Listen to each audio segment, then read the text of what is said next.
C'est un sujet qui doit vous sembler très ésotérique, hein, d'une plaque à l'autre. Commençons par des choses simples. La plaque qui va nous intéresser, c'est la plaque de cholestérol, de lipides, de graisse qu'on a dans les vaisseaux. Alors pourquoi s'intéresser à cette plaque de vaisseau dans les vaisseaux? C'est parce que les vaisseaux se bouchent. Et généralement, ils se bouchent là où il y a la plaque. Quand un vaisseau se bouche, vous avez des conséquences. Le plus connu, c'est l'infarctus de myocarde. Quand ces petites artères qui vont au cœur, qu'on appelle les coronaires, se bouchent, ben le sang n'afflue plus dans le cœur et votre cœur va mourir, en tout cas partiellement. C'est ça l'intérêt de connaître la fameuse plaque d'athérome, on appelle ça de l'athérome, c'est des plaques de cholestérol de graisse, on appelle ça aussi l'artériosclérose au sens plus large dans le grand public. Les vaisseaux, c'est des tuyaux. Il y a une paroi, le sang circule au milieu. La paroi, c'est une paroi vivante. Et cette paroi vivante, elle va vivre, mourir, et elle va, en mourant, elle va se constituer sous la forme de petits trous dans lesquels on accumule de la graisse. Et on disait du calcaire, en fait. Il n'y a pas de calcaire, hein, ça peut se calcifier. Mais ce qui fait la plaque d'athérome, ce qui fait cette lésion initiale, c'est une sorte d'accumulation de graisse, et surtout, et c'est ça l'originalité, l'afflux de cellules. Ce qui fait que ça n'est pas qu'un petit trou rempli de graisse, mais c'est un trou immunitaire. Les cellules de l'immunité, la réaction immunitaire va se faire à cet endroit-là et entraîner une sorte d'inflammation chronique de cette paroi artérielle. Et une paroi qui est inflammée est une paroi malade.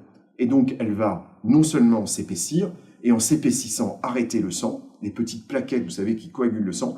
Et donc, un vaisseau qui s'épaissit, qui arrête le sang, qu'est-ce qui se passe? Ça se bouche et ça forme, en fait, derrière un infarctus, comme dans l'infarctus du cœur, l'infarctus du myocarde. On peut même aller plus loin. On peut se dire que l'athérome est une maladie immunitaire des vaisseaux.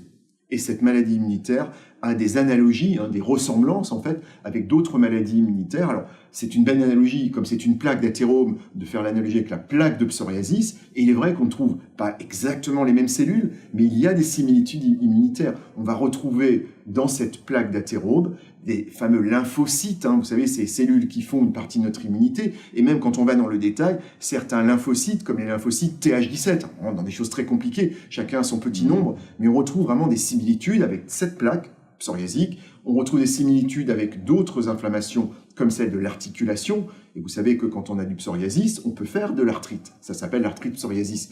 Donc vous voyez le lien assez incroyable qu'on est en train de découvrir entre la plaque psoriasique, la synovite, l'arthrite psoriasique et la maladie immunitaire qui est la plaque d'athérome.